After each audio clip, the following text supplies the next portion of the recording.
Ko'rinishi bo'yicha bu kichkina chumoli yo'qolib qolgandek tuyuladi, lekin aslida u ovqat izlamoqda. O'z koloniyasidan uzoqlashadi va nimadir mazali narsaning hidini sezadi. Chumolilarning ko'rish qobiliyati zaif bo'lib, ular bir-birlari bilan muloqot qilish uchun feromonlarga tayanishadi.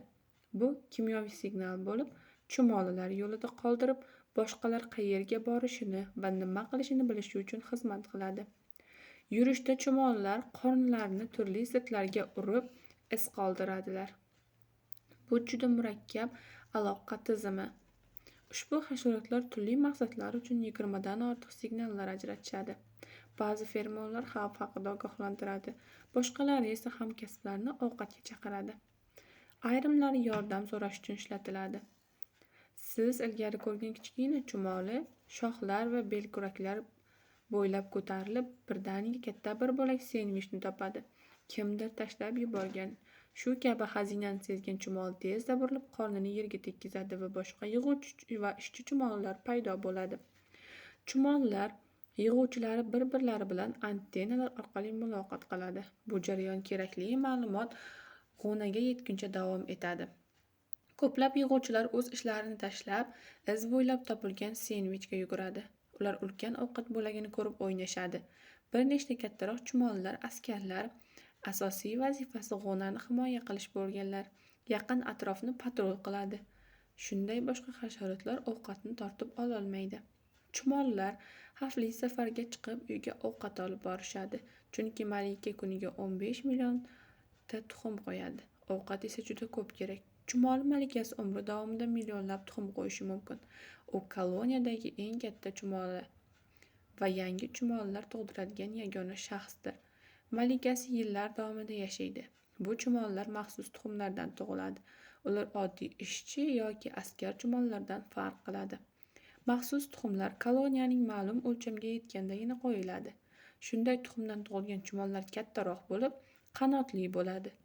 Bu chumollar yoki yosh malikalar yoki urug'lantirish jarayonida qatnashadigan erkaklar bo'ladi. Potensial malikalar xavfli tashqi olamga chiqib, yangi g'ona va koloniyani tashkil etishi kerak.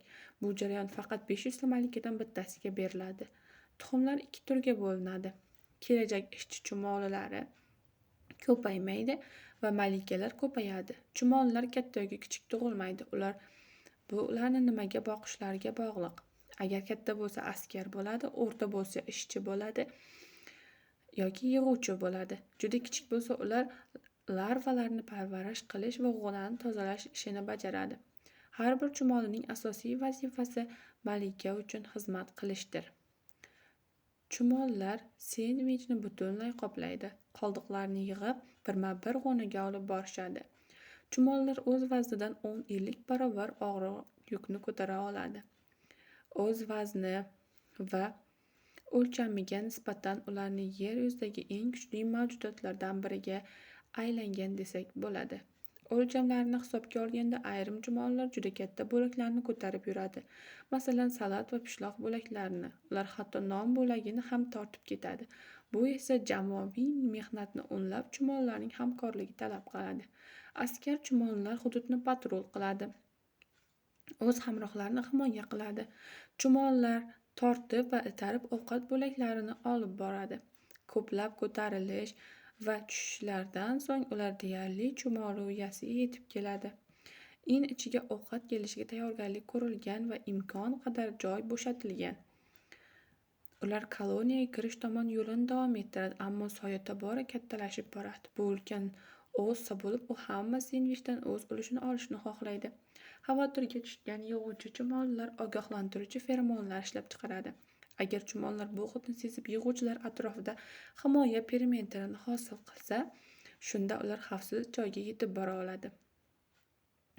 O'salar ularning ustida uchadi, ammo hech narsa qila olmaydi. Yordamchi kuchlar kirib, chumollarning himoyasini kuchaytiradi. Butun koloniya jangovar holatga o'tadi va himoyalanishga tayyor bo'ladi. Atrofda tobora ko'p o'salar paydo bo'ladi va ularning barchasi sendvichdan bir bo'lak olishni xohlaydi. Yaxshiyamki, askar chumollar yaxshi tashkil etilgan va himoyani buzolmaydi. Himoya devori tobora qalinlashadi. Oxir-oqibat o'salar uchib ketadi. Chumollar quvonib, sendvichning katta qismini olib ketadi. koloniya tunnellari yer ostiga 2 metr chuqurlikka kirib borishi mumkin.